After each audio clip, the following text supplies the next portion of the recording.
qu'on augmente aussi les sons pour que je parle bien. Pour que je parle bien, que je ne crie pas. Voilà. Là, ça va. Dis à Dieu, je ne veux pas rentrer tel que je suis venu.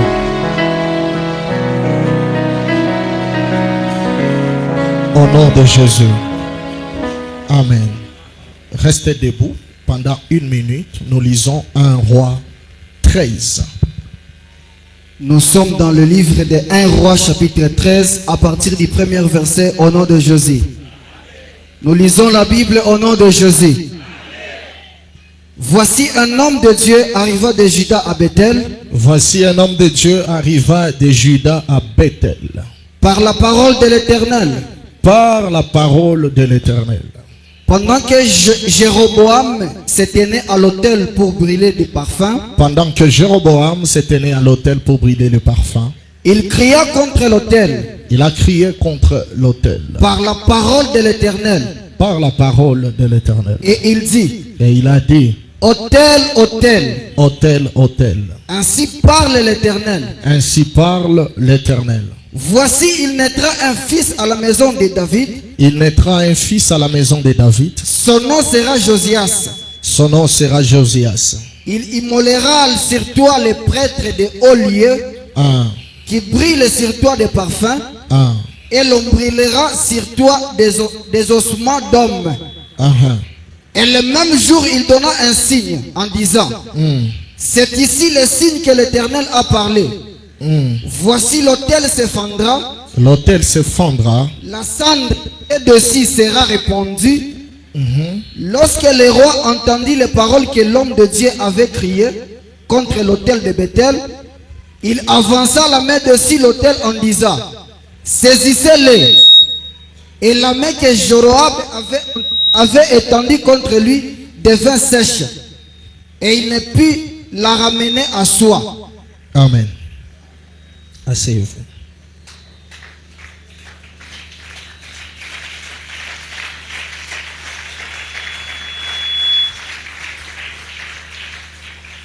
Que le Seigneur vous bénisse abondamment.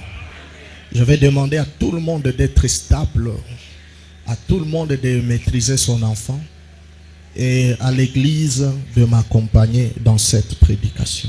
Amen. Parce que quand vous avez la maturité d'accompagner l'orateur, la grâce peut couler et l'église sera bénie. Mais si l'église n'a pas la maturité d'accompagner, ils sont là comme s'ils sont en train d'écouter la radio, que l'orateur parle seulement, ça bloque l'onction et ça bloque ta visitation.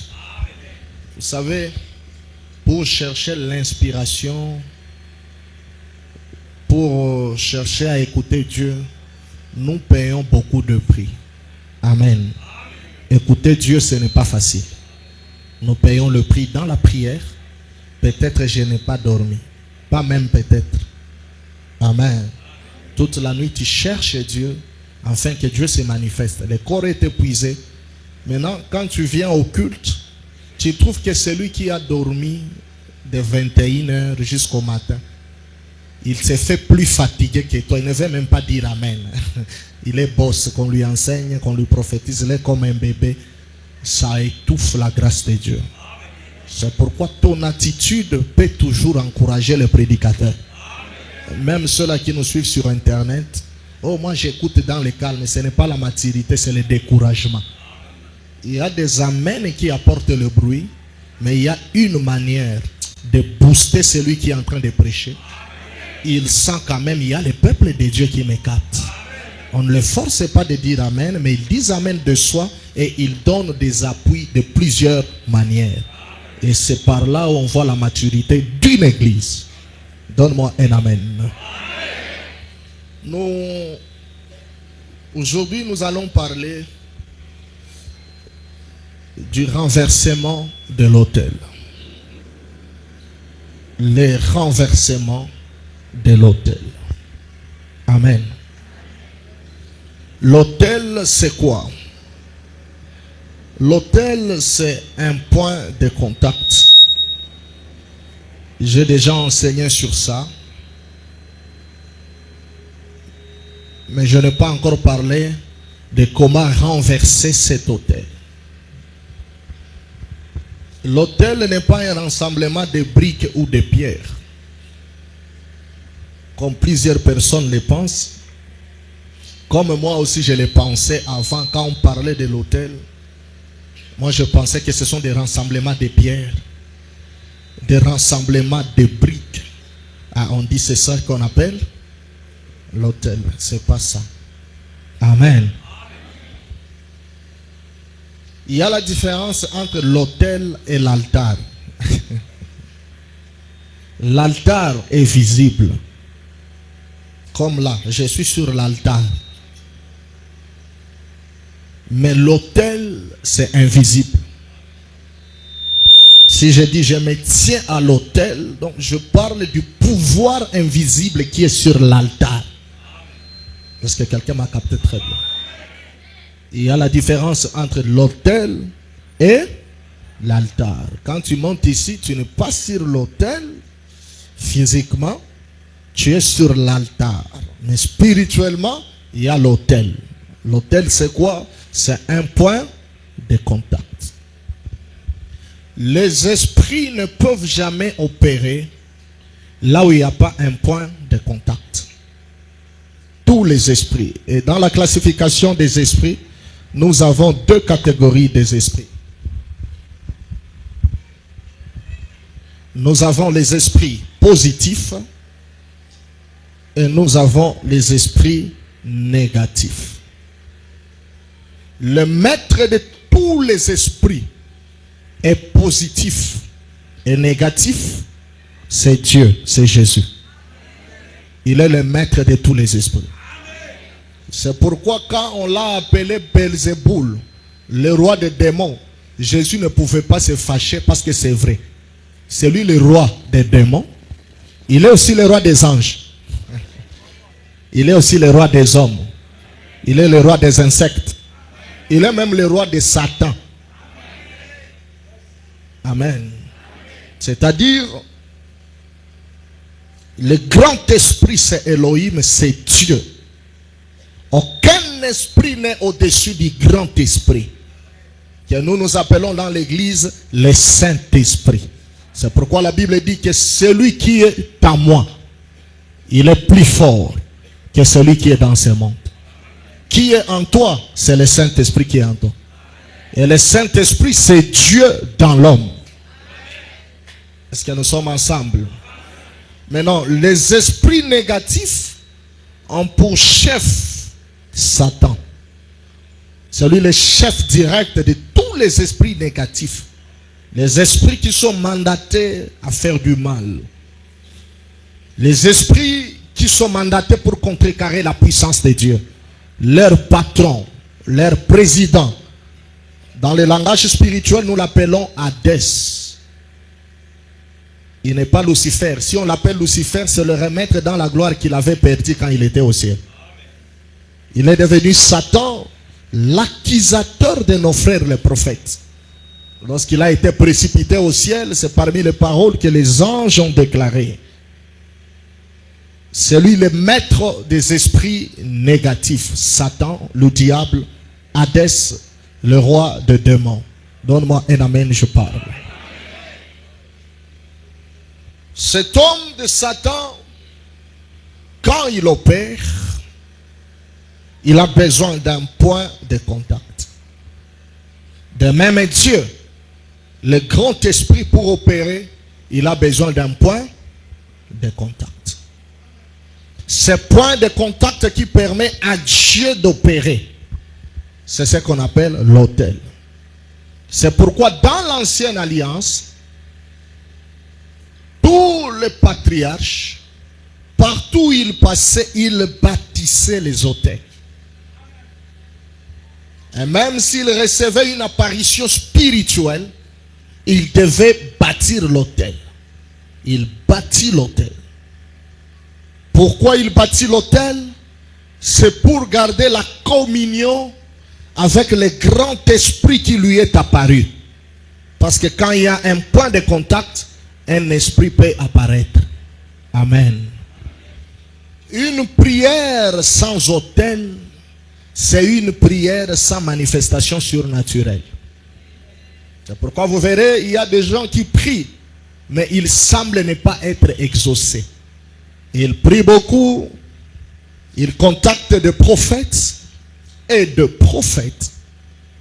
Ils contactent des pasteurs, ils cherchent des apôtres, mais ils ne trouvent pas la solution par rapport à son problème.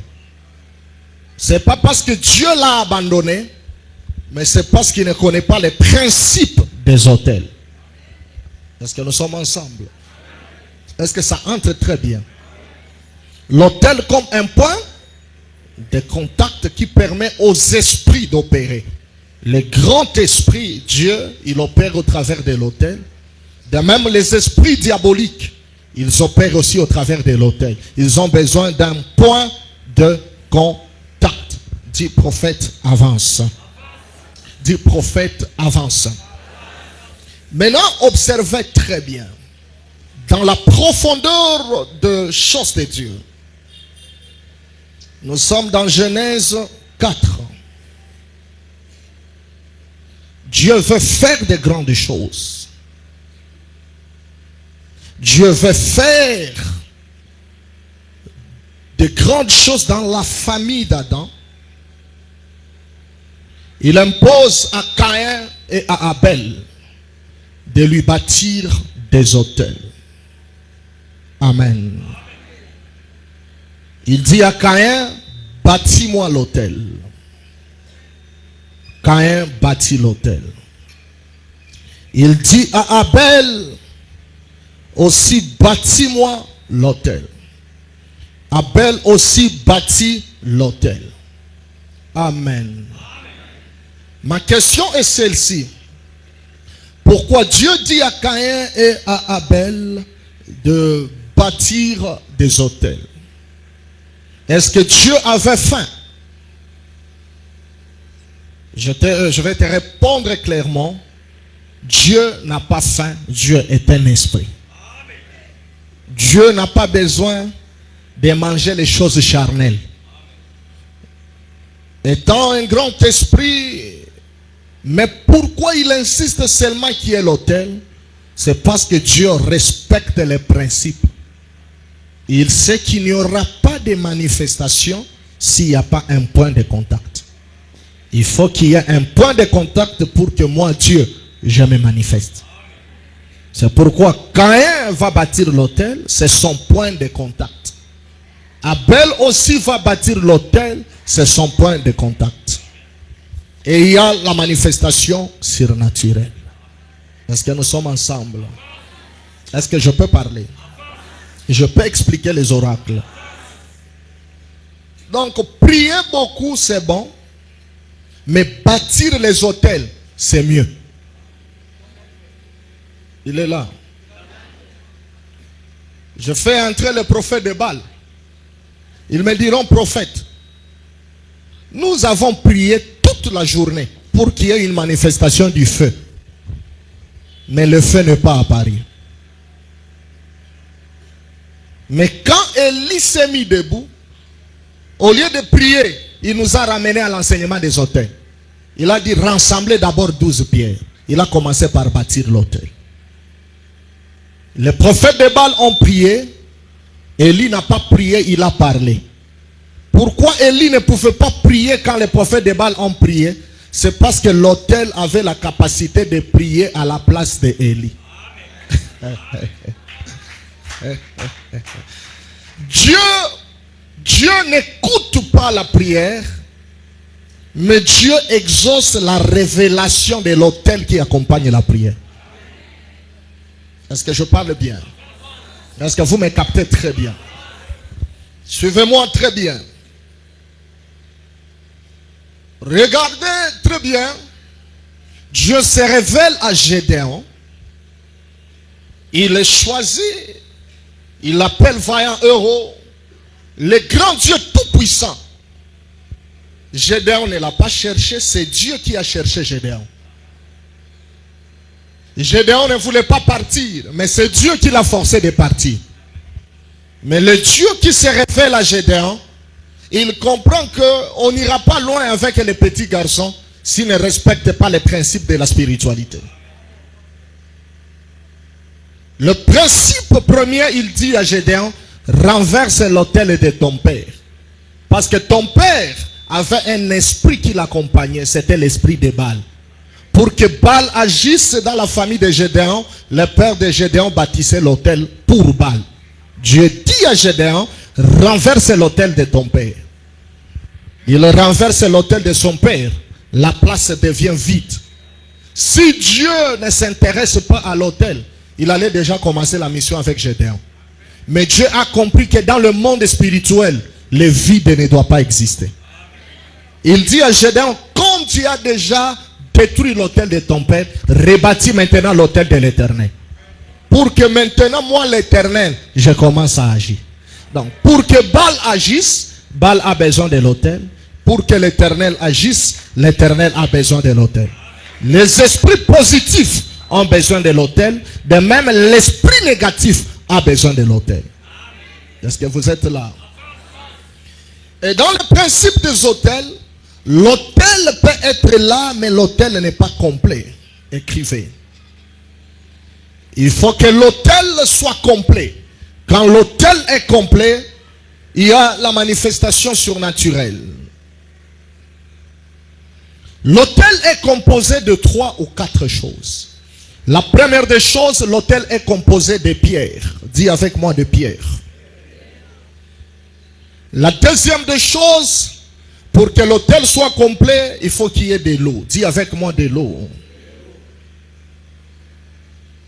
La troisième des choses, l'autel est composé de bois. Dis avec moi le bois. Et la quatrième des choses qui constitue l'autel, c'est l'offrande, le sacrifice. Dis avec moi le sacrifice. Lorsqu'il y a les pierres, vous appelez ici en Swahili comment? Maïboué? Hein? Dans les Swahili, ça, on appelle ça Majiwe. Amamawe. Lorsqu'il y a le pierre, lorsqu'il y a le bois, lorsqu'il y a de l'eau, et il y a l'offrande, là l'autel devient complet, le ciel peut s'ouvrir, et le miracle peut se manifester. Le ciel peut s'ouvrir, et la divinité peut prendre la forme humaine, parce que l'autel est complet. Donc le problème n'est pas l'autel, mais le problème, il faut que cet autel-là soit complet. Il faut qu'il y ait les pierres, il faut qu'il y ait le bois, il faut qu'il y ait de l'eau, ainsi que l'offrande. C'est pourquoi Élie à Carmel, il a rassemblé 12 pierres. Amen. Il a mis le bois à Carmel. Il a demandé 4 criches d'eau. On a versé sur l'autel. Et la cinquième des choses, il a demandé aux gens de sacrifier des vaches, de prendre des offrandes, de mettre sur l'autel comme l'offrande de sacrifice. C'est alors que Élie n'a pas le temps de prier. Il a le temps seulement de parler. Et le ciel est obligé d'obéir. Non la parole d'Élie, mais la présence de l'autel qui était devant Élie. Celui qui connaît les principes des autels, il ne priera pas beaucoup là où quelqu'un a prié beaucoup. Il y a beaucoup de gens ici qui prient beaucoup, mais qui ne voient pas la main de Dieu. Ils prient beaucoup, mais ne voient pas la puissance de Dieu. Ils jeûnent, mais ne voient pas la présence de Dieu. Le miracle n'est pas dans beaucoup de prières. Le miracle est dans le respect des principes. Or, la Bible dit que notre Dieu, il est le même hier, aujourd'hui et éternellement. C'est pourquoi on l'appelle Rabbi, il ne change pas. Si dans l'ancien sacerdoce, les sacrificateurs, les enfants de Dieu, devaient respecter le processus des autels pour voir la manifestation de Dieu, de même en ces temps de l'église, si tu respectes le processus de l'autel, tu verras la manifestation de Dieu. Tu verras la puissance de Dieu dans ta vie. Tu verras la main de Dieu dans ta vie. Quelqu'un ne m'a pas compris. Je vais parler sur les 4 parties de l'autel et nous allons prier. Il est là. Je l'appelle rapidement, il m'a dit, prophète, je suis là, c'est le prophète Élie. J'ai rassemblé les 4 choses pour que le ciel s'ouvre. Mais ce que j'ai fait, c'était une préfiguration des choses qui devaient venir. Regardez très bien dans le parcours de la Bible, il y a une grande réalité que je vais ouvrir maintenant. Quelle est cette grande réalité? Observez très bien, Josué arrive à Jourdain. Il a pris 12 pierres, il a mis dans le Jourdain. Nous avons la première chose, c'est les 12 pierres. Amen. La deuxième des choses, les eaux du Jourdain étaient là. Nous avons la présence de l'eau. L'eau était là, c'est la deuxième chose qui compose l'autel. Amen. Est-ce que le ciel va s'ouvrir? Non, il manque encore combien de choses? Il manque 2 choses. Il manque quoi? Le bois ainsi que les sacrifices. Je vois quelqu'un qui arrive là. C'est Élisée qui me dira, prophète, le fils du prophète voulait construire l'endroit parce que l'endroit était petit. Il voulait rendre l'endroit spacieux. Mais il y a un mouvement qui a été fait ce jour-là. Pour rendre l'endroit spacieux, ils sont allés couper le bois. En coupant le bois, la hache qu'ils utilisaient était tombée dans la profondeur. Et on vit que la hache tombée dans la profondeur, c'était un problème. Mais moi, le prophète, j'ai compris que ce n'est pas un problème. L'autel qui était dans les Jourdains que Josué avait bâti avait besoin de quelque chose. C'est pourquoi pour récupérer la hache qui était dans la profondeur, je les ai imposés d'aller couper un morceau de bois. Lorsqu'ils m'ont amené le morceau de bois et que je l'ai jeté dans la profondeur, la hache qui était dans la profondeur était obligée de monter pour que le bois aille compléter l'autel qui était dans les Jourdains. Mais l'autel n'est pas encore complet. Il faut que l'offrande entre. Il faut que l'animal entre sur l'autel pour que maintenant le ciel s'ouvre parce que l'autel est complet. Il est là, il veut entrer. Celui que j'appelle, c'est Jean-Baptiste. Ce jour-là, tout le monde voyait Jésus comme le fils de Marie. C'était le jour du baptême. Jean-Baptiste a pris la parole. Il a dit, ce monsieur n'est pas un homme normal. Il faut que je le complète dans l'autel afin que l'autel soit complet. Il a pris la parole, il dit, celui-ci, c'est l'agneau de Dieu qui ôte les péchés de l'humanité. Il ne s'était pas limité par là. Il a pris l'agneau, il l'a introduit dans l'eau. Directement, l'autel est devenu complet. Il y avait les pierres de Josué, il y avait l'eau du Jourdain, il y avait le bois d'Élysée, et il y a eu maintenant l'offrande. Directement, le ciel devait s'ouvrir, et ce jour-là, le feu devait descendre sous forme de la colombe. Et la voix devait accompagner la colombe pour dire que celui-ci, c'est mon fils bien-aimé, en qui j'ai donné toute mon affection, écoutez-le. Donc quand l'autel est complet, il y a la manifestation surnaturelle. Amen. C'est pourquoi il y a des gens qui prient Dieu. Ils disent, papa, ne voit pas la main de Dieu. Est-ce que ton autel est complet? Oh papa, depuis que tu m'imposes la main. Dieu, bon, l'imposition de main, c'est une formalité. Amen. L'imposition des mains vient confirmer quelque chose que tu as fait dans le monde spirituel. Normalement, un prophète, un homme de Dieu, il vient confirmer ce que toi tu as cherché chez Dieu. Celui qui a prié pour avoir Samuel, ce n'est pas Élie. Celui qui a prié, c'est Anne. Mais quand Élie est venu, il est venu confirmer les prières de Anne. C'est comme ça comme les choses spirituelles fonctionnent. C'est pourquoi si tu es paresseux, tu croises le bras, tu observes, tu veux seulement qu'on t'impose le main. Tu ne fais pas grandir. Chaque après-kilte, tu es parmi les gens qu'on va recevoir. Chaque après-kilte, on t'a cogné la jambe et tu viens. Papa impose la main. Donc tu ne respectes pas les protocoles de la spiritualité ou les principes de la spiritualité. Tu ne connais pas la notion des autels. Hello. Vous êtes fâchés contre moi. Je peux parler. Est-ce que vous me captez très bien? Est-ce que j'enseigne très bien l'église? Donc la réalité pour voir la manifestation surnaturelle, c'est bâtir quoi? L'autel. La deuxième signification de l'autel, l'autel c'est un système établi. Écrivez. Un système établi. Dans un territoire, dans un milieu, dans un quartier, dans un village, dans une nation, et pour aller plus loin, dans une parcelle. Un système qui est établi. Amen. Par exemple, je vais m'expliquer avant d'entrer dans la profondeur de mon thème. Dans cette famille, les filles ne se marient pas. Amen. Suivez-moi, c'est moi qui enseigne. Quand quelqu'un est bébé spirituel, si la mouche tombe, il regarde. Si l'enfant pleure, il regarde. La maturité, c'est être concentré. Amen. C'est normal, les enfants pleurent. Si l'enfant ne pleure pas, c'est que il y a une autre réalité. Concentre-toi sur ce qui va te donner la vie. Quand moi je parle, je ne répète pas. Profite, ça te sauve. Amen.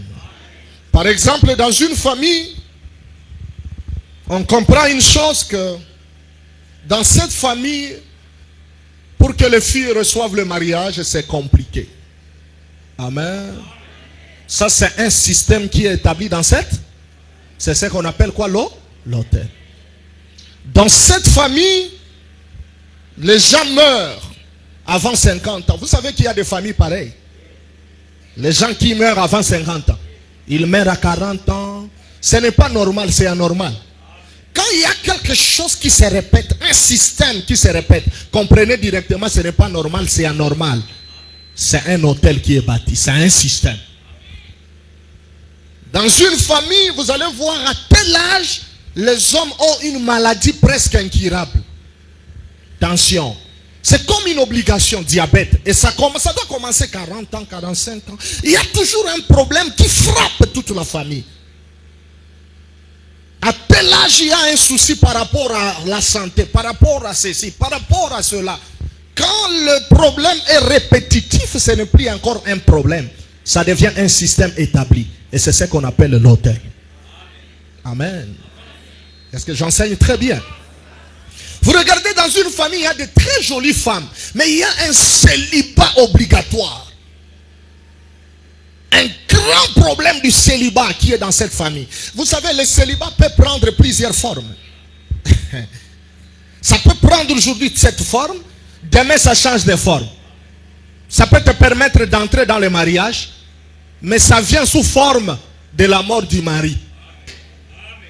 Pour que tu redeviennes célibataire. Mais ça change seulement le nom. On t'appelle veuve. Si on regarde bien, tu n'es pas la seule veuve dans ta famille. Et dans votre famille, celui qui n'est pas veuve, elle est célibataire. Ah, l'hôtel. Le système, c'est compliqué. Hein? Je répète, celui qui n'est pas veuve, il est célibataire.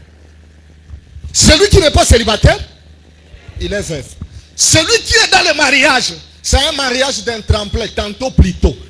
Il y a quelque chose de suspect, un mariage qui ne promet pas. Vous comprenez qu'ils n'iront pas loin. Il y a déjà un système qui est établi dans cette famille.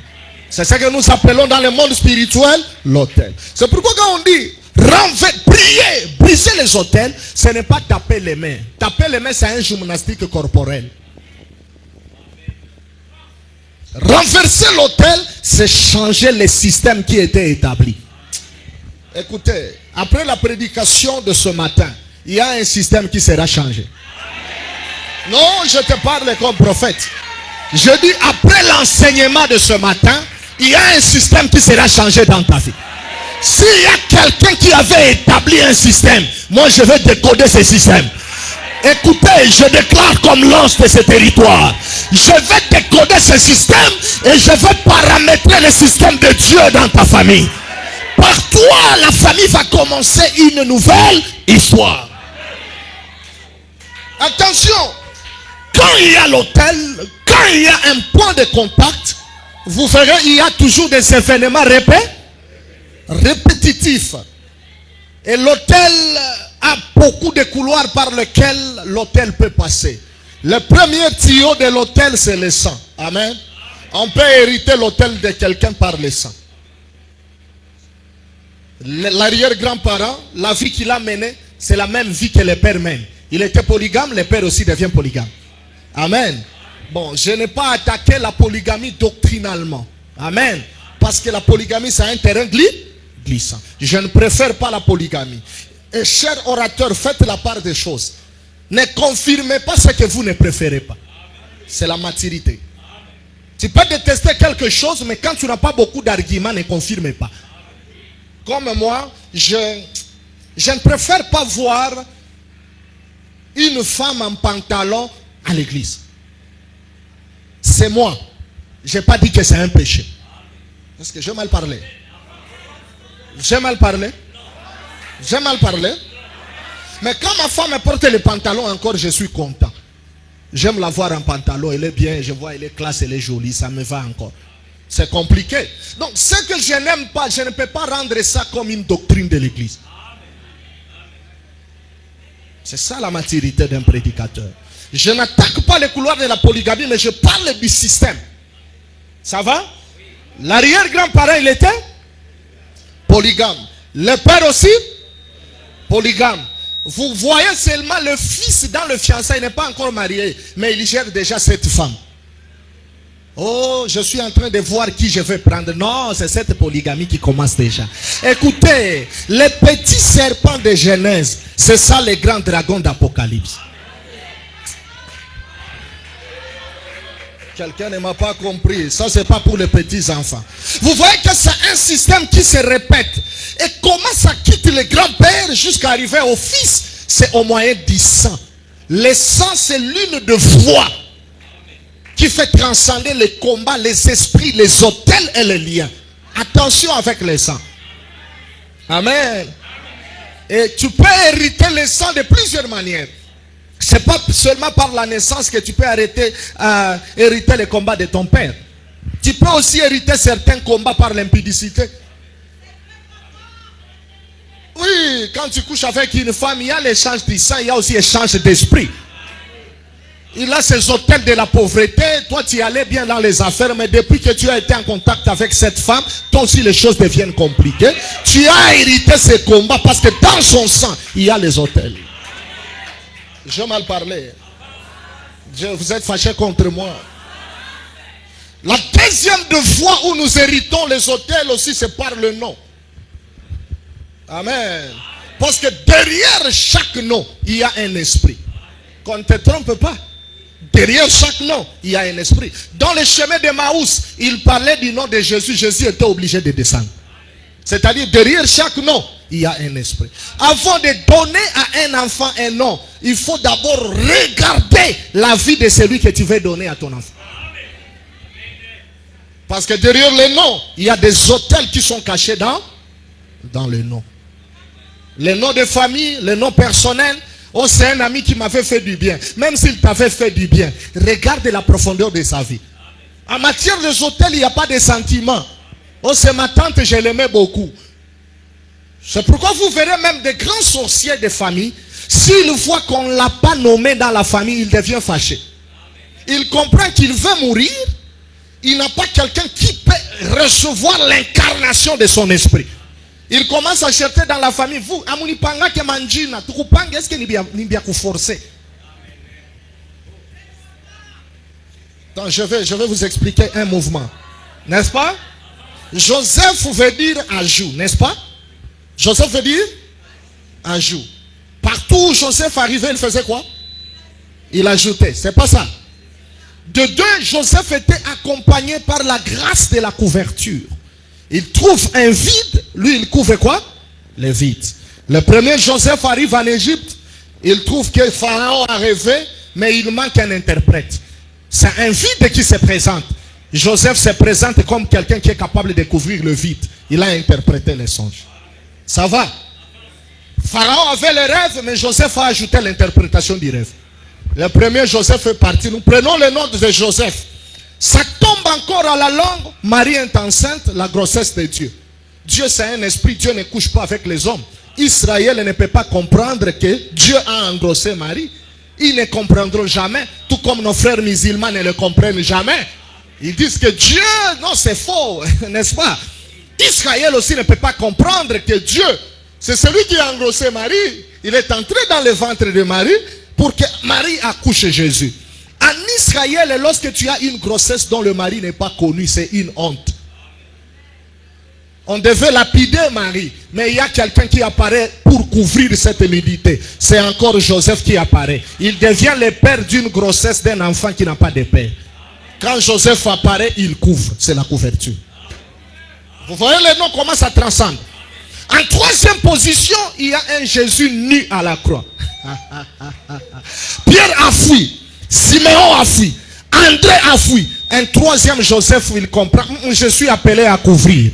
Ce monsieur ne doit pas être nu. Il prend la tombe de la famille, sa propre tombe, il donne à Jésus. Partout où il y a la présence du nom de Joseph, il y a l'esprit de la couverture.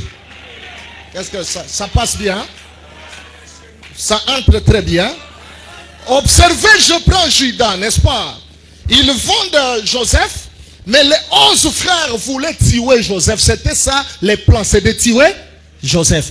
Mais Judas, il dit, ne tuons pas les petits, demandons quoi? L'argent. C'est Judas qui a réclamé l'argent. On les a donné l'argent parce que Judas a demandé l'argent. Le Judas de l'Ancien Testament est passé. Jésus aussi, lorsqu'on veut les tuer, ils comprennent, non, on doit passer là où il y a cet esprit. Le diable ne peut jamais opérer là où il n'y a pas sa sémence. Il regarde, si on passe par Pierre, ça ne tiendra pas. Si on passe par Zébédée, ça ne tiendra pas. Comment accéder à Jésus? Passons toujours par Judas, parce que les Judas aiment beaucoup l'argent. Le même esprit de la cupidité, ça quitte l'Ancien Testament, ça rejoint les Judas du Nouveau Testament. Les Judas du Nouveau Testament aussi, le soir l'argent, ils sacrifient Jésus, comme les Judas de l'Ancien Testament avaient sacrifié Joseph. Derrière chaque nom, il y a un esprit. Est-ce que vous comprenez? C'est-à-dire que tu peux hériter les combats des hôtels par les noms. Quel est le nom que tu as? Quel est le nom de ta famille? Quels sont les noms que tu donnes à tes enfants? Quel est le nom de ton père? J'ai mon fils, c'est un pasteur. Il est en Ouganda pour le moment. Il est pasteur de Fire Ministries. C'est un monsieur qui est très intelligent. Je finis par là, nous allons prier. Très intelligent, c'est un comptable. Je pense qu'il m'écoute en direct. C'est un comptable, c'est quelqu'un qui gérait beaucoup des entreprises. Mais il avait un souci. Lorsqu'il arrivait dans une banque, on l'élève. Après 3, 2 ans, 4 ans, on le chasse de la banque. Sans cause. Il change de société. Il travaille très intelligent. Arrivé à un niveau, on les chasse. Les événements répétitifs. Il a pris sa parcelle à Beni. À l'époque, il a amené les documents. Il a dit, papa, j'ai écouté l'enseignement des hôtels. Prends cette parcelle. Je sacrifie ça chez ton Dieu. Je veux voir ce que ton Dieu va faire. Quand j'ai touché directement l'offrande, le Saint-Esprit m'a dit de lui demander quel est ton nom. Il m'a répondu, je m'appelle Walemba. Nous on l'appelle Richard, mais lui il ajoute le nom de Walemba. Je lui ai dit, le Saint-Esprit me dit, il y a quelque chose de bizarre dans ce nom. Et on a compris que dans sa langue, le Kirega, Walemba ça veut dire quoi? Vous voyez dans la brousse, hein? Il y a des endroits où il n'y a pas de chemin, il y a des herbes. Mais l'éléphant est capable de passer. L'éléphant fraye un chemin par force. N'est-ce pas? Et toi, quand tu arrives dans cette bifurcation, tu vas croire qu'il y a une route. Il y a un passage qui t'amène quelque part. Alors qu'il n'y a pas une route, c'était le passage de l'éléphant. Et quand tu passes dans la même route parce que l'éléphant est passé avant toi, quand tu vas arriver là-bas, tu trouves qu'il n'y a pas de chemin, mais tu vas croiser l'éléphant qui va te dévorer. En d'autres termes, l'essence de ce nom veut dire, tu as pensé trouver, en réalité tu n'as pas encore trouvé. Si vous m'avez compris. Donc, uliwaza unapata, kumbe unapatikana. Donc, tu as pensé trouver, en réalité tu n'as pas encore trouvé. C'est pourquoi il reçoit le travail. En fin de compte, il doit finir par perdre ses travail. Parce que derrière son nom, il y a un esprit qui disait, tu as pensé trouver. Mais en réalité, tu n'as pas encore prouvé. L'autel qui est attaché au nom. Amen. Jacob, Dieu dit à sa mère, que le petit sera le plus grand. Il a la promesse de Dieu. Écoutez, l'autel n'a pas peur de la promesse qui est sur ta vie. Tu peux avoir la promesse de Dieu, mais il y a l'autel qui te réclame. D'ailleurs, beaucoup de gens qui sont ici, ce sont des gens bourrés de promesses. Ce sont des gens qui ont des étoiles, mais étouffés par les autels de famille. Je laisse.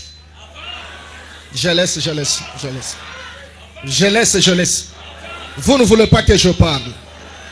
Jacob, il avait la promesse depuis le sein maternel. Dieu dit à Jacob, à sa mère plutôt, que le deuxième, le petit, c'est celui qui va diriger.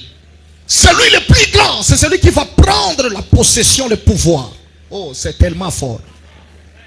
Ce petit ici, il n'est pas n'importe qui.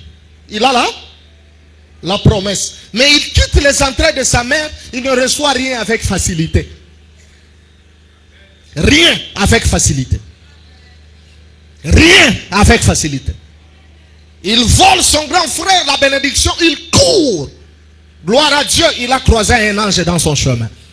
Je bénis l'Éternel ce matin parce que je suis un ange que Dieu a mandaté dans ta vie.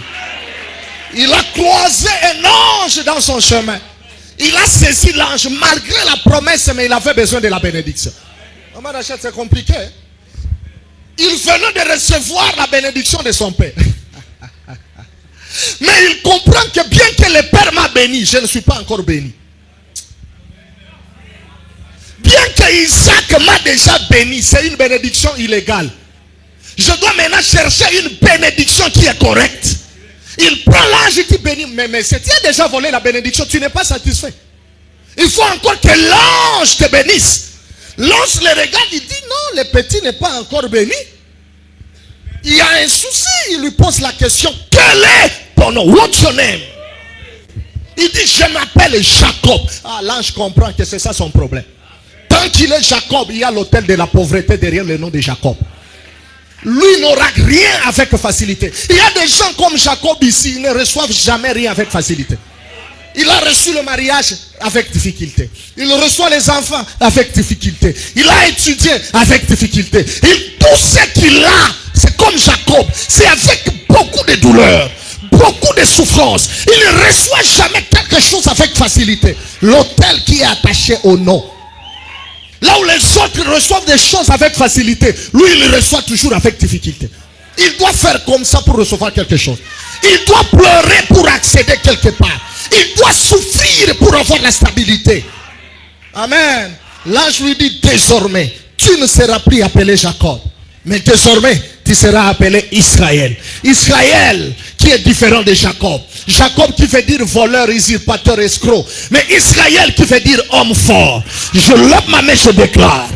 Après la prédication de ce matin, l'Éternel va changer l'identité de quelqu'un.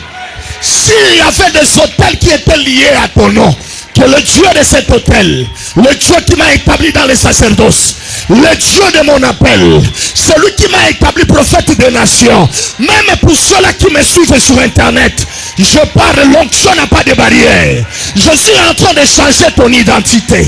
S'il y a des hôtels liés au nom de ta famille, je te déconnecte avec ce nom.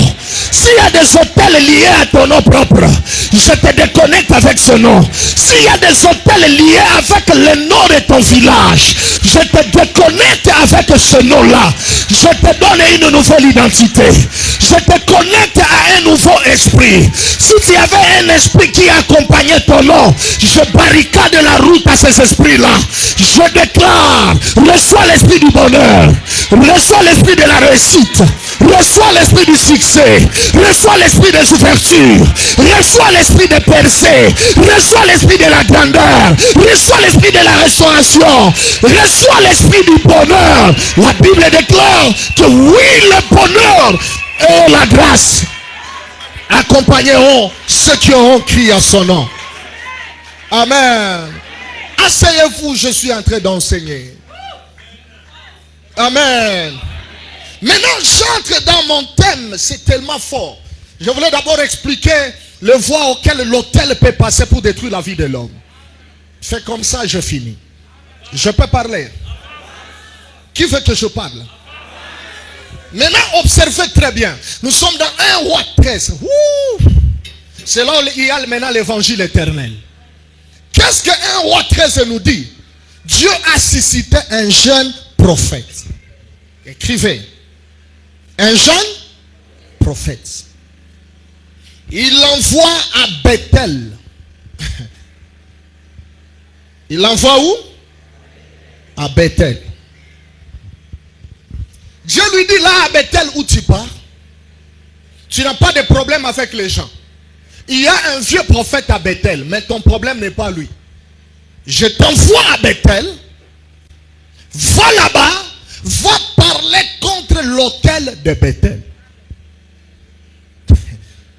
C'est-à-dire, quand Dieu envoie un prophète pour aller parler contre l'autel de Bethel, ce n'était pas donc l'autel de Dieu qui était à Bethel. C'était l'autel du diable. Et si vous lisez bien l'historique de Bethel, il y avait un roi appelé Jéroboam. Jéroboam qui brûlait les parfums sur l'autel de Bethel. Il prend les parfums, les incantations magiques, il les fait sur quoi?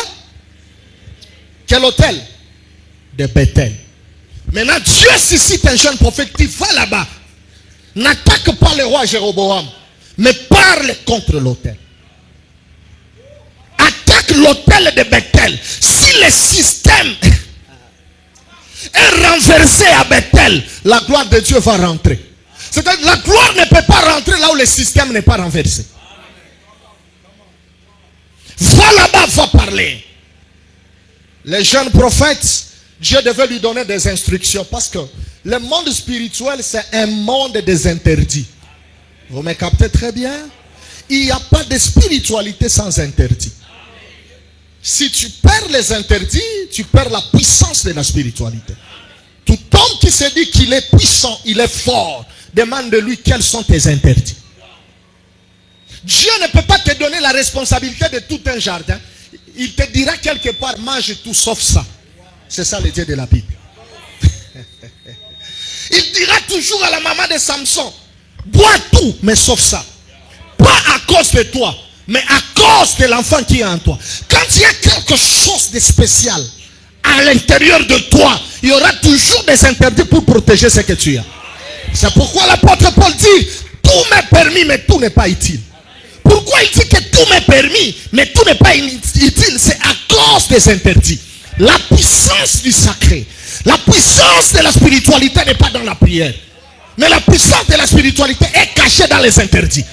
Tu vas comprendre le jour que tu as perdu les interdits. C'est le jour que tu as perdu la grâce.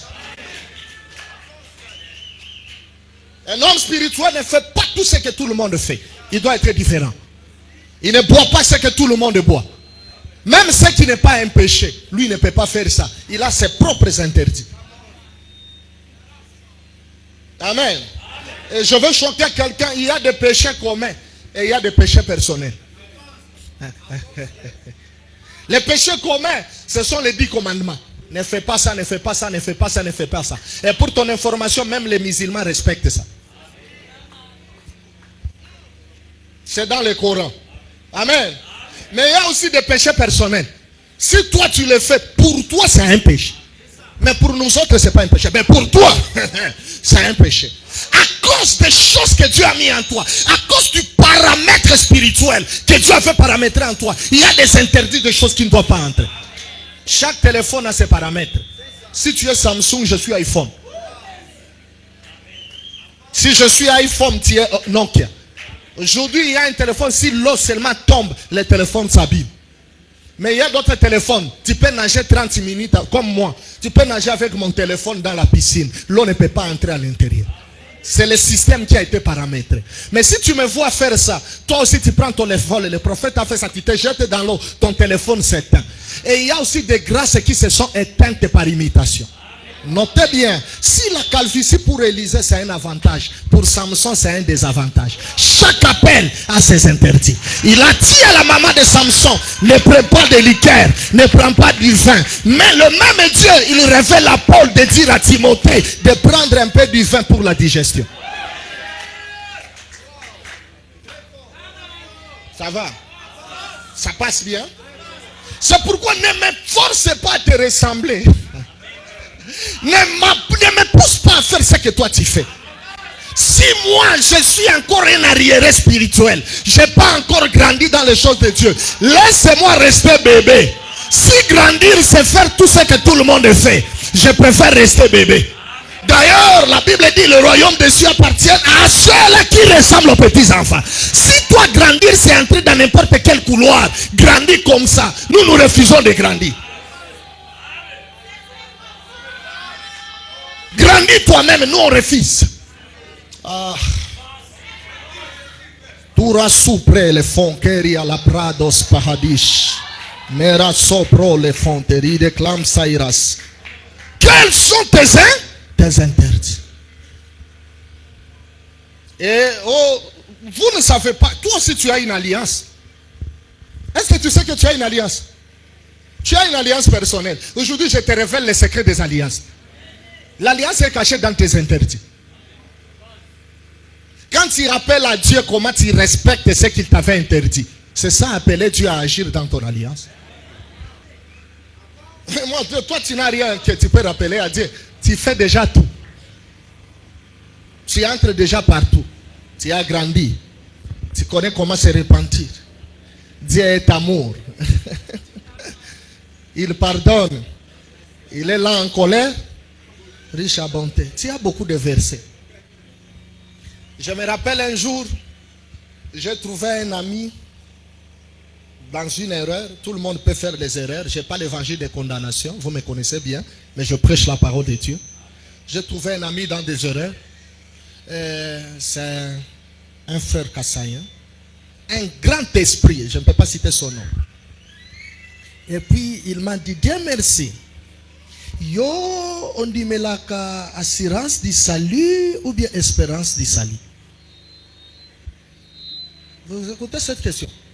Yo, on dit melaka assurance du salut ou bien espérance du salut? L'assurance du salut c'est quoi? Tu es sauvé, c'est tout. Tu es déjà en Jésus, c'est tout. L'espérance du salut, tu as Dieu. Mais si tu fais des erreurs, tu peux les perdre. Amen. En réalité, la vraie doctrine, c'est l'assurance du salut. C'est ça la vraie doctrine. Et ce n'est pas la doctrine des enfants. Parce que quand un enfant prend cette doctrine, il est perdu et il part en enfer. Est-ce que je vais mal parler? Vous me captez très bien. Je lui ai dit, papa, moi je crois aux deux. Je crois. Et à l'espérance. Et à l'assurance. Alors, Mayele mingi. Na tout na yo deuxième question. Awa soki na koti na bateau. Ezo memanga Bukavu. Mais na kati ya bateau wana na kwei. Na telemi na kwei 50 fois na bateau. Na kokoma te. On dit papa, okokoma te? On dit yesu nde bateau. Naza déjà katinaye. Atana kwei 20 fois. Lola kaka na kokota. Atana koti na bapota mais quand même na koti na lola. Yo muto fanda ki na kiti problème ezate. Nga ya motu ya pona nga na kota. Tu vois comment il est en train d'arranger les... Écoutez, le diable s'il veut te perdre, il va te donner des arguments de perdition. Il y a toujours les arguments pour te perdre. Oui, nous croyons à l'assurance du salut, mais Dieu n'opère pas de la manière qu'il est en train d'expliquer. Je prie pour toi. Que Dieu te donne la puissance du Saint-Esprit pour conserver les alliances, pour conserver les interdits. Si tu avais déjà perdu les interdits, je te communique un nouveau départ avec Dieu. Tu peux encore reprendre. Tu peux encore te relever. Tu peux marcher encore avec Dieu. Ce n'est pas encore fini. Tu peux dire non à certaines choses. Tu peux redevenir tel que tu étais. Tu peux te tenir encore debout. L'important n'est pas la visibilité, mais l'important c'est la stabilité dans la foi. J'ai bien parlé. Ça bien, c'est bien, vous aimez ça. Il dit, va renverser l'autel de Bethel. Quand Dieu te donne une mission, il va t'accompagner toujours des interdits. C'est ce que nous appelons dans la spiritualité des préceptes et des ordonnances. C'est comme la personne que je viens de dire rentre. Je ne déteste pas cette personne. Ce n'est pas la cupidité. Le miracle est dans le respect des ordonnances. Amen. Aucun montant ne peut changer ma foi. Aucun. Aucun montant ne peut changer ma foi. Et si je voulais chercher l'argent, ce n'est pas ici. Je peux faire beaucoup de choses. Parce que de nature, je suis intelligent par le Saint-Esprit. Je peux créer l'argent de plusieurs manières. Mais je suis ici, c'est par l'appel de Dieu. Mais si quelqu'un ne respecte pas les ordonnances, les préceptes, je vais lui dire, assis-toi. Quand tu vas grandir, tu vas venir. Parce que je vais mal parler. Vous êtes fâchés contre moi. Maintenant, observez très bien. Dieu dit au jeune prophète, va crier contre l'autel de Bethel. La première condition, quand il faut partir, ne mange pas. Wouh! C'est comme ça que mon père spirituel crie. Ne bois pas. Ne mange pas. Ne bois pas. C'est ça le secret de ta puissance. Dieu ne lui a pas dit prie. Dieu lui a dit ne mange pas, ne bois pas. Nous tous, on n'aura pas la même formule de la manifestation. La puissance de la manifestation est cachée dans l'alliance. Ne mange pas, ne bois pas. Vois, mais ne mange pas, ne bois pas. Il arrive seulement à distance. Il voit l'autel de Bethel. Il crie contre l'autel de Bethel. La Bible dit que l'autel s'est fendu. La cendre était montée au ciel par la parole de cet homme de Dieu. Directement, le roi Jéroboam a dit, arrêtez les jeunes prophètes, les petits à tourner, remplis de la puissance. Il a parlé à la main du roi, la main est devenue sèche. Personne ne pouvait l'arrêter à cause de la puissance qu'il avait en lui. Et puis le roi lui a dit, s'il te plaît, je reconnais que tu es un Dieu vivant. Dans cette saison, il y a des signes qui vont t'accompagner. Ça va t'accompagner dans ta famille. Ça va t'accompagner dans le quartier. Ça va t'accompagner même dans ton village. Ça va t'accompagner dans ta ville. Jusqu'au point où ceux-là qui ne t'acceptent pas, eux-mêmes diront que tu pries un Dieu vivant. Ce sont tes ennemis qui vont changer le langage. Ils vont reconnaître le Dieu que tu pries. Même les sorciers de ta famille vont reconnaître. Il y a des dimensions où Dieu t'amène. Tes ennemis commencent à changer le langage. C'est ça la spiritualité.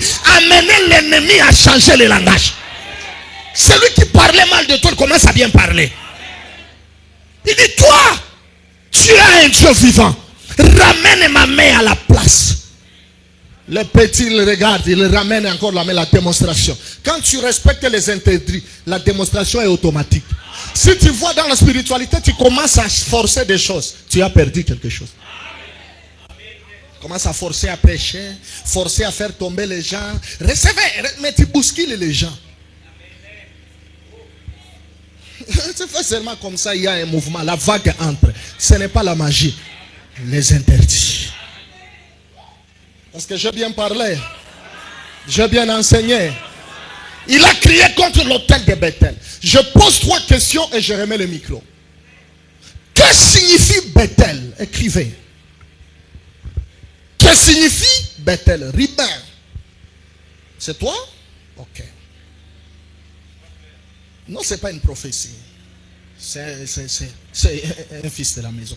Ribin. Bethel veut dire la maison de l'Éternel.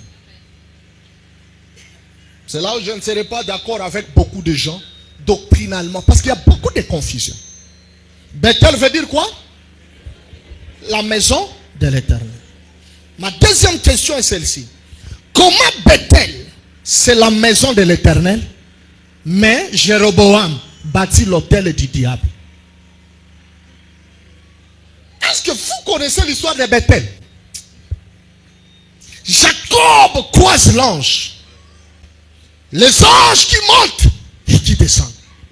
Et il se réveille le matin, il prend l'huile. Il verse sur cette pierre là où il avait reçu la vision. Il a consacré la pierre. Il a versé l'huile. Il dit désormais, tu ne seras plus appelé Luz, mais tu seras appelé Bethel, qui veut dire la maison de l'Éternel. En d'autres termes, Bethel avait l'huile du patriarche Jacob. 1, il est la maison de l'Éternel. 2, il a été consacré par un patriarche. Mais il y avait l'autel de Jéroboam. L'autel n'a pas peur de l'huile qui est sur ta tête. L'autel n'a pas peur que tu sois enfant de Dieu. Tu peux être un enfant de Dieu. Tu peux avoir l'onction sur ta tête. Mais quelque part, il y a des autels. C'est pourquoi vous verrez quelqu'un, il est loin. Mais très hautain, c'est l'autel. Il est loin, mais il est toujours derrière l'Égypte. Petit Wana Yawapi. Ah, Moulaï, hein? Ah, Zamba pas. On a tout agité. Mais quand il libère la grâce, vous oubliez ses erreurs. Il a l'onction du patriarche Jacob. Mais il y a l'autel de Jéroboam. Il y a un souci. Amen. C'est pourquoi faites attention. Tout celui qui fait des erreurs, ne pensez pas qu'il n'a pas l'onction. Il peut avoir l'onction, mais il est réclamé par autre chose qu'il ne comprend pas. C'est pourquoi, même si tu es pasteur, cherche la délivrance. Même si tu es déjà populaire, cherche la délivrance. Même si tu es apôtre, cherche la délivrance. La délivrance n'est pas pour les chrétiens simples seulement. Non, même les ministres de Dieu peuvent passer par la délivrance. Yongshua a dit, car celui qui délivre peut aussi être délivré. Il est là. C'est l'ange Gabriel qui a pris ma thèse. Il dit, prophète, tu prêches très bien, prophète, Dieu merci. Moi, Gabriel, Dieu m'a envoyé. Je venais de la présence de Dieu, rempli de la gloire de Dieu. Mais les principautés m'ont bloqué pendant 21 jours au temps de Daniel. Ils ne m'ont même pas eu peur de moi qui venais de la présence de Dieu. Ils m'ont bloqué. Écoutez, tu peux être un ange Gabriel, mais bloqué dans un domaine. Mais pour qu'il soit libéré de là où il était bloqué, Dieu devait mandater un autre ange, Michael. C'est un autre ange qui est venu le délivrer. Et l'identité de Gabriel n'a pas changé. On peut seulement te délivrer. Tu vas rester apôtre, tu peux rester pasteur, tu peux rester... On peut aussi te délivrer. Arrête l'orgueil, tu peux passer par la délivrance. La délivrance, c'est pour tout le monde. C'est pourquoi moi... Vous verrez quand vous enseignez ce genre de choses, quand on dit même priez, vous verrez l'église prie, mais les hommes de Dieu ne prient pas. Et si vous observez bien, ils ont des problèmes sérieux dans des familles. Hein. Je mentis. Les hommes de Dieu, c'est nous qui sommes beaucoup plus combattus. C'est pourquoi moi, tu ne me verras jamais dans l'orgueil. Quand il faut prier, je mets tout à côté. Je prie comme les fidèles. Si tu me vois s'asseoir là-bas, c'est la fatigue de la prière nocturne. Je me dis, je vais prêcher. Amen. J'ai prêché à la radio. J'ai prêché 3-4 radios. J'ai fait les lives sur internet. J'ai parlé en langue toute la nuit jusqu'au matin. J'ai fait ma responsabilité comme parent à la maison. Dans quelques minutes, je vais encore prêcher. Je vais prophétiser. Je vais faire la délivrance. Je suis obligé de danser comme toi dans la louange. Je peux m'asseoir. Ce n'est pas l'esthétique. Mais celui qui n'est pas enseigné. Ah, les prophètes s'assoient. Moi aussi. Je m'assois. Je suis batumishi. Chieni. Batumishi. Mutumishi ashiombate. Un mutumishi ne prie pas. Mutumishi. Mutumishi. Ouais. Tu peux être Gabriel, mais tu es bloqué. Mais un Michael, il vient avec un mandat. Il te débloque. Tu es Bethel, je ne refuse pas. Tu es la maison de Dieu. Jacob a versé lui. Attention, Jacob n'est pas n'importe qui. Jacob, c'était un homme surnaturel. Un homme extraordinaire. Il a combattu avec Dieu, il a combattu avec les hommes. Et il est sorti vainqueur.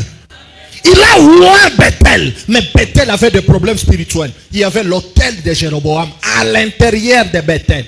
Papa Bethel, tu m'écoutes sur internet. Je respecte ton onction. Mais vérifie ta vie. Quelque part, ça ne va pas. Appelle-moi, je vais t'aider. L'église est bloquée. Appelle-moi. Les hôtels de famille peuvent réclamer ton travail. Ça peut réclamer ta famille. Ça peut réclamer tes enfants. Ça peut réclamer ton argent. Ça peut réclamer tes entreprises.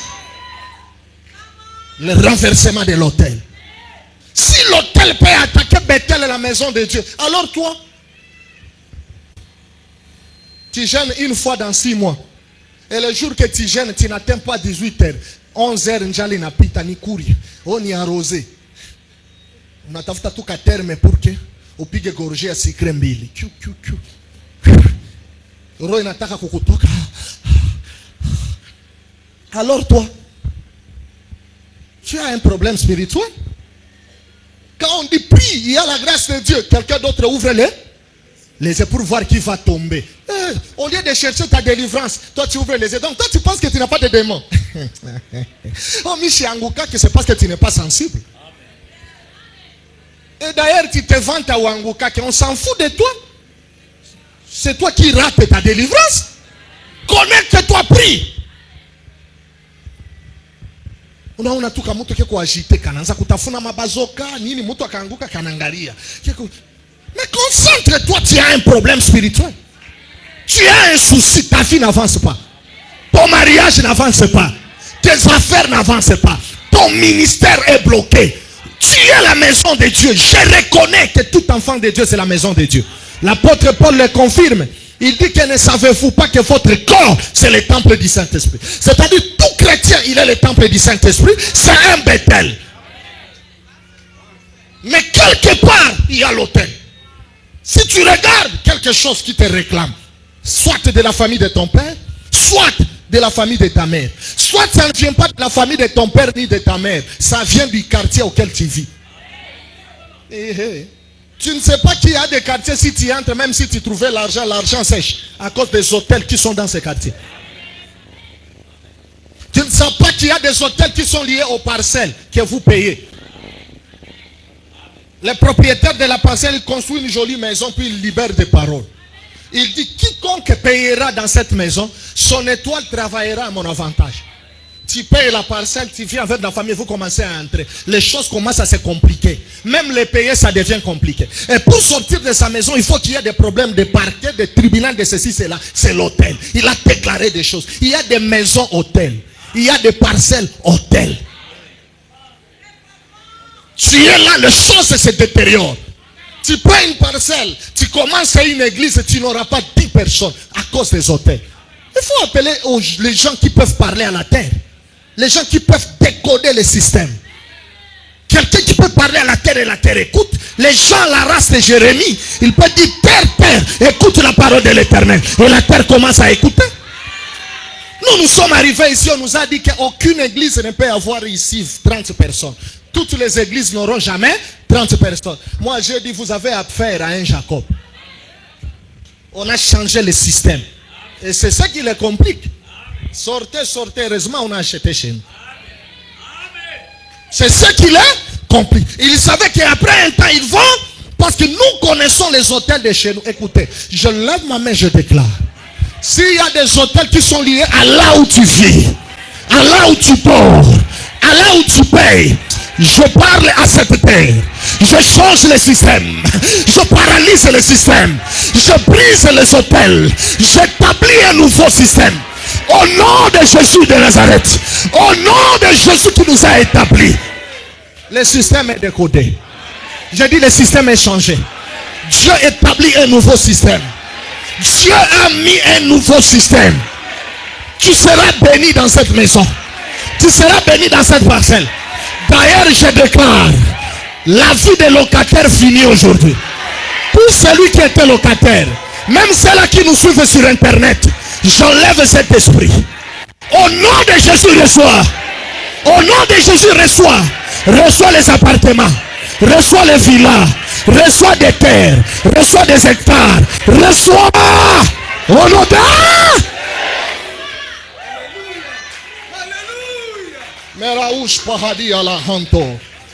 La délivrance n'est pas pour des chrétiens. La délivrance c'est pour tout le monde. Tout le monde doit passer par la délivrance. Prie comme tu ne l'as jamais fait. Tu ne sais pas qu'est-ce qui te réclame. Élève ta voix. Écoutez, j'aime les jeunes prophètes. Il a crié contre l'autel de Bethel. Notez bien, dans le monde spirituel, les esprits n'écoutent qu'un seul langage. Vous ne savez pas. Je vais te donner ce langage. C'est le langage de la brutalité. La Bible dit, et Jésus parla sévèrement aux démons. Homme de Dieu. Jésus parla à qui? Aux démons. Est-ce que Jésus a parlé lentement parce qu'il était Dieu? Normalement, même les démons savaient que Jésus est Dieu.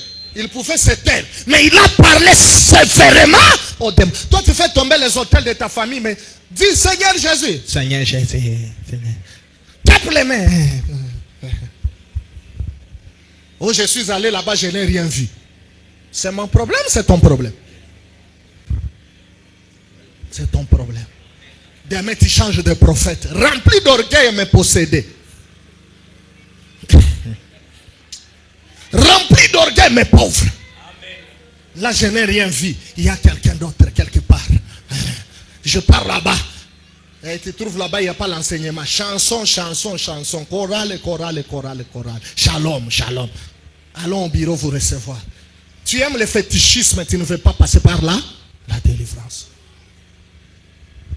Puis, il faut parler sévèrement. Il a crié contre l'autel. Même les gens qui me suivent sur Internet, quand on va prier, tu peux parler aussi sévèrement à certaines situations. Tu entres dans ta chambre, tu dis, trop c'est trop. Trop c'est trop. Tu es en Europe, mais la vie de tes frères en Afrique. Ils pensent que tu es riche, mais tu souffres. Tu me suis à partir du Canada, tu souffres. Tu es parti, c'est le corps qui est parti, mais l'étoile est restée en Afrique. On te contrôle à partir de l'Afrique. C'est pourquoi chaque fois qu'on te demande quelque chose, tu es incapable de satisfaire leurs besoins. Toute la famille pense que tu es riche alors qu'il y a des taxes terribles. Tu n'as rien en banque. Les plus grands pauvres, ce sont nos amis de la diaspora. Ils souffrent. Moi, je suis pasteur. Ils m'appellent matin, midi, soir. Même en matière d'offrande. Ici, on donne les offrandes même plus que eux. Un chrétien dit... Moi, j'ai déjà reçu ici à Lubumbashi quelqu'un qui vient et me donne 20 000. Ici à Lubumbashi. Facilement 20 000. Papa, mon travail ne me permet pas d'être là chaque jour. 20 000. 30 000. Quelqu'un de l'internet. Les amis qui te suivent.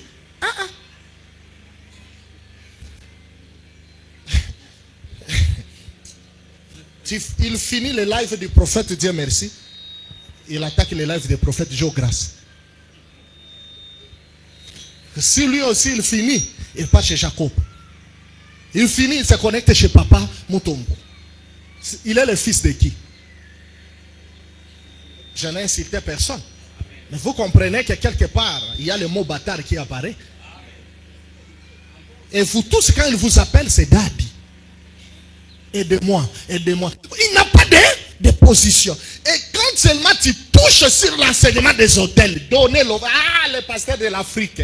Ah, les pasteurs... Non, il dit, ah, il n'a pas ça, il souffre. Même à l'église, les gens qui murmurent quand on parle des offrandes des hôtels, ce sont des pauvres. Toi, tu murmures parce que tu souffres. Tu es pauvre, tu es à l'hôtel de la pauvreté. Or, on ne chasse pas la pauvreté par la prière. On chasse la pauvreté par des sacrifices. Des grandes offrandes qui font mal. Là, tu te forces avec la pauvreté. Mais toi, on a bembeleza, la spiritualité est bembeleza. Ni kulumiza. Une fois pour toutes, tu vois les résultats. Que Dieu bénisse celui qui a dit ça. Amen. Il a parlé sévèrement contre l'autel de Bethel. Il a crié contre l'autel. L'autel s'est fendu. La démonstration. On a pris l'information. On est parti dire au vieux prophète. Papa, moi na mokwaye, amatata, alekibino, alekibisona, nanini. Vous savez, un ex-sawan, il est plus dangereux que Satan lui-même. Un ex-sawan traite avec Dieu, il traite aussi avec Satan. Le petit, il est plus que vous. Il a brisé l'autel de Bethel. Ah, quelle démonstration il a fait. Ah, les enfants viennent toujours comme ça va passer, ce n'est qu'un vent. Donc toi, la joie que ce soit un vent. Parce que pour lui, c'était un vent. Il commence déjà à déclarer que pour l'autre aussi, ça va passer. Nous tous, on vient comme ça à Lubumbashi. D'ailleurs, il y a chez Tenkesha, vu le mini Tenkesha. C'est ça le langage des vieux prophètes. Il dit, va briser quoi? Il a dit, non, amenez-moi les jeunes prophètes. Amenez-moi. Le jeune prophète est parti. Le vieux lui dit, il y a un buffet, on peut manger ensemble. Le jeune prophète ouvre la bouche. Oh, l'Éternel m'a interdit de manger et de boire. Le manque de la paternité, de la couverture. L'Éternel m'a interdit. Tout le monde est obligé de connaître tes interdits. Tu vas te faire spirituel devant qui? Il y a des gens qui maîtrisent la matière plus que toi. Mungu anakupa couloir na bagrand. Mungu anakupa couloir na bagrand ba monde. Ma vin inaanguka kumeza. Mishi kunywanki. Juu ya nini? Ni zambi. Inatoka komba yako ya kwanza. Munaanza komba.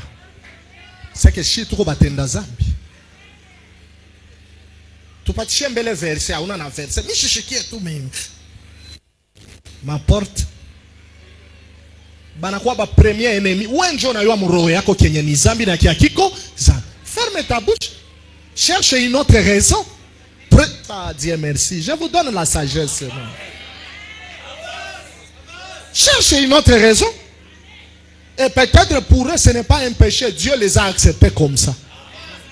Mais toi, Dieu ne va pas t'accepter comme ça. Mais eux, ils sont acceptés comme ça. Et il peut te bénir et tu es béni. Et il peut te maudire et tu es maudit. Attention, papa. Il y a des gens terribles.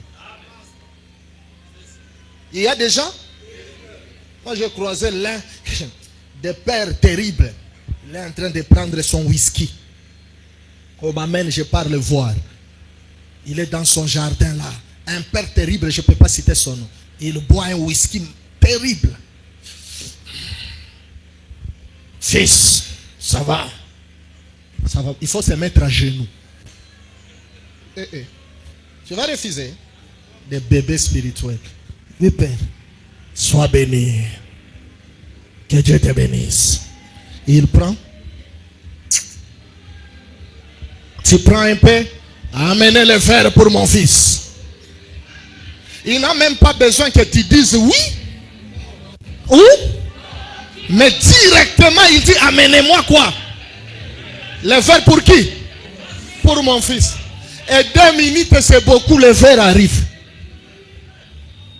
Directement on ouvre. On ne te pose plus encore la question, c'est le temps de...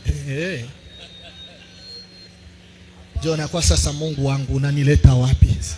Mimi hivi siwezake baba. Oh Yesu. Umuzubalishe na yeye hazubai.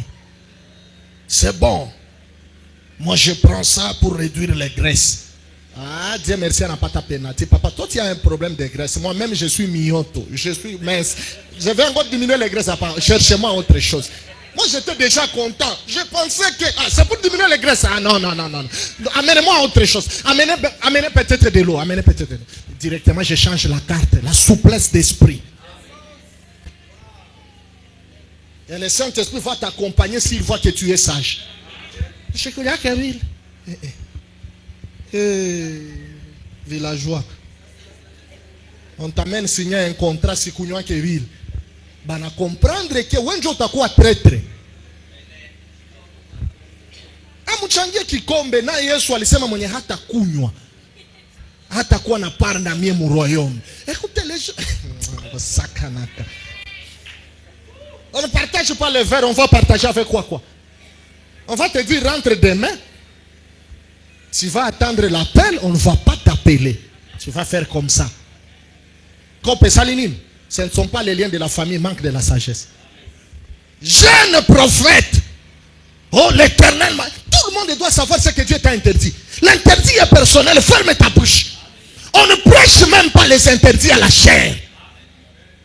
C'est un code que Dieu te donne. C'est la force de ta puissance. Garde ça dans ton cœur. Ne parle pas de ça. Ça c'est un péché. Ça ce n'est pas un péché. Tu es le Saint-Esprit. Ferme seulement ta bouche. Toi-même dans ton cœur tu sais. Pour moi ça je n'aime pas. Ça le Saint-Esprit m'a interdit. Ça je ne peux pas faire. Mais tu ne le dis pas. C'est ça la sagesse. L'Éternel m'a interdit. Le vieux lui dit, ah, tais-toi. Moi, j'ai écouté la voix de l'Éternel avant toi. Comme l'autel est déjà brisé. Ça et de ça. Ainsi parle l'Éternel. Il était même capable de falsifier la prophétie. Au temps de la Bible, ça n'a pas commencé l'élo. Lisse contre lisse. Bois, mange, ainsi parle l'Éternel. les jeunes prophètes, le même Dieu qui qui m'a interdit de manger et de boire. Il vient de parler dans la bouche de mon aîné. Il me dit, mange, bois. Ainsi a parlé l'Éternel. Et le réseau c'est comme ça comme les jeunes ont été emballés. Pierre. Maintenant, le Saint-Esprit descend encore dans le vieux. Un même corps, mais qui traite avec Dieu, mais qui traite avec le diable. Avant, c'était l'esprit du mensonge. Mais après que les jeunes prophètes finissent de manger, c'est l'esprit de l'Éternel qui entre dans les vieux prophètes. Risa pro le sheke. Quand tu as mangé et tu as bu, tu n'as pas obéi à ma parole. Même corps, mais capable de gérer la spiritualité positive et de gérer la spiritualité négative. Les esprits dangereux. On ne fait jamais la guerre avec un ex-oin. Il faut toujours avoir la paix, la prudence et la sagesse. Il peut te tuer. La Bible dit, résistez au diable et il fuira. La Bible ne te donne pas la force de résister à un ex-oin. Un ex-oin, on vit avec lui avec sagesse. La politesse, l'honneur. C'est fini. Évite des confrontations. Il maîtrise des couloirs que toi tu ne maîtrises pas. Là où tu es en train de sortir, c'est là où lui sort, c'est là où toi tu vas. Il a l'information de là où tu pars.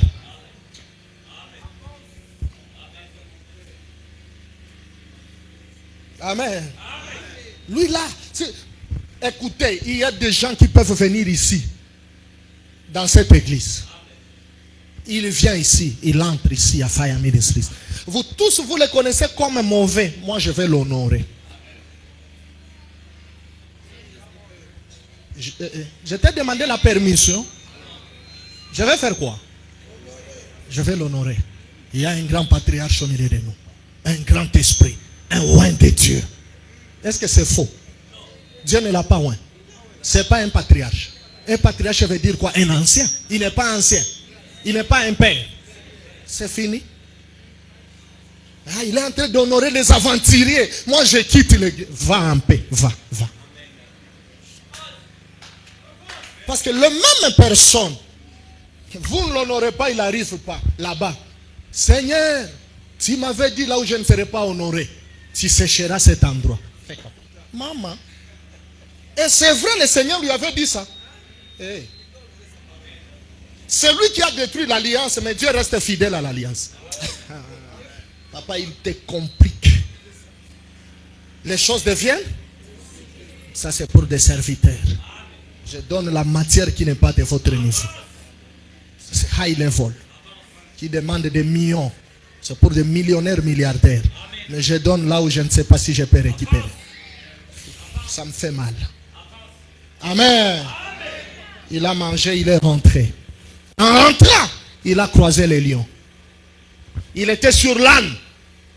Normalement, les lions devaient manger l'âne. Mais le lion n'a pas mangé l'âne. Le lion a pardonné l'âne. Aïe! Il a mangé l'homme. Et le lion et l'âne se sont regardés comme ça. Les gens ne m'ont pas compris.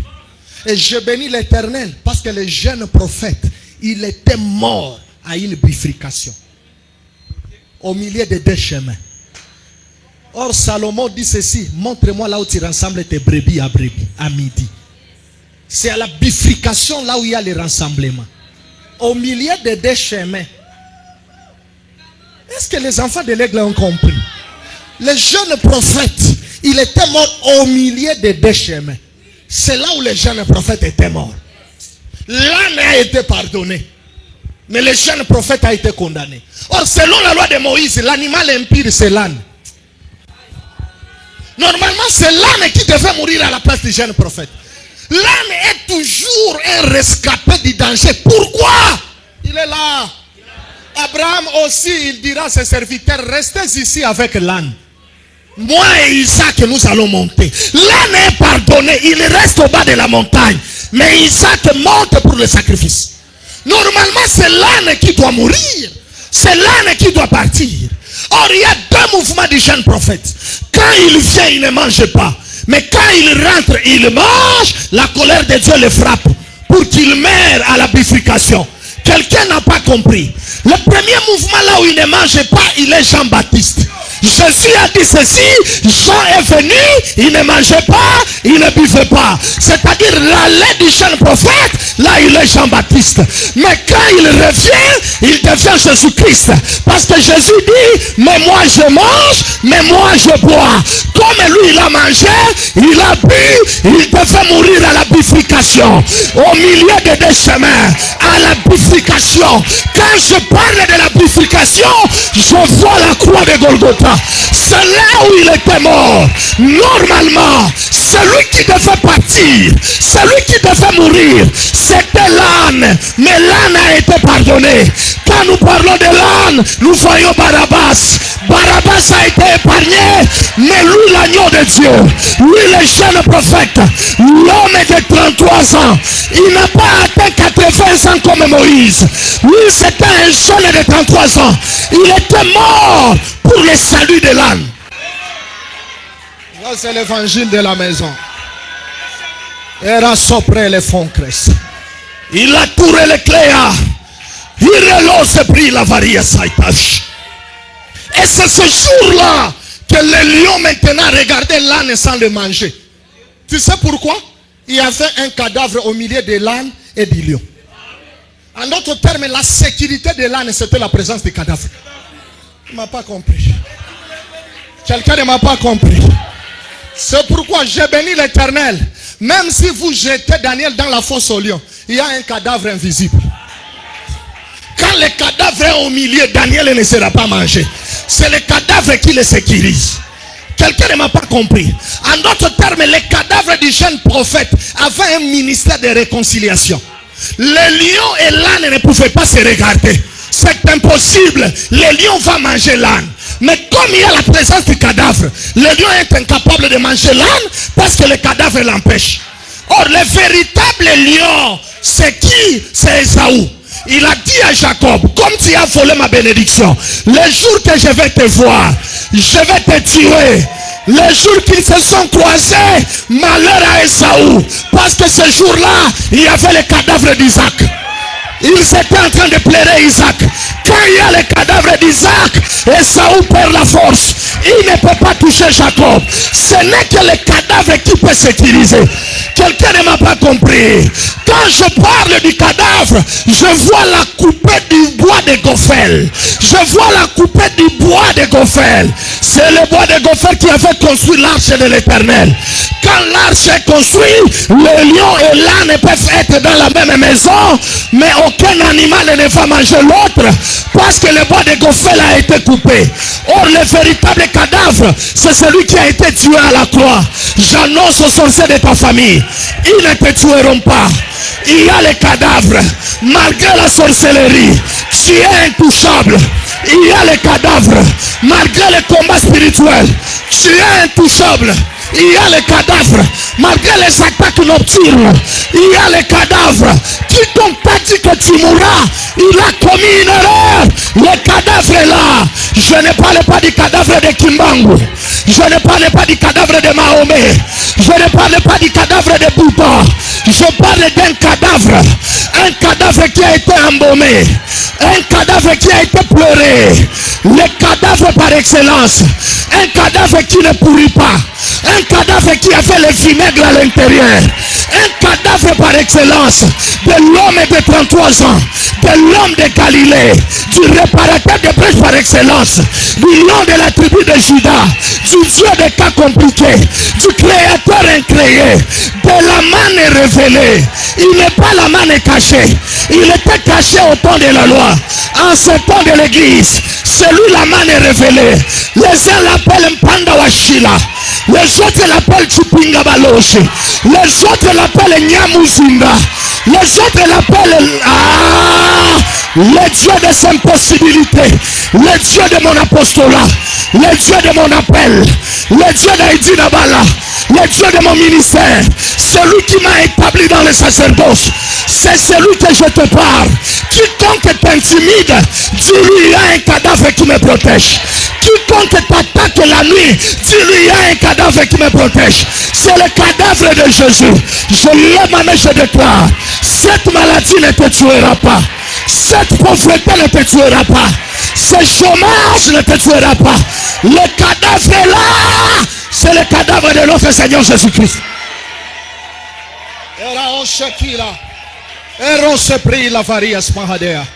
Mais la tonderique là, touré l'éclès. Qui t'a dit que tu mourras? Il a commis une erreur. Il y a un cadavre qui te protège. Mais une chose, nous devons briser l'autel qui est à Bethel. Mets-toi debout, nous allons prier.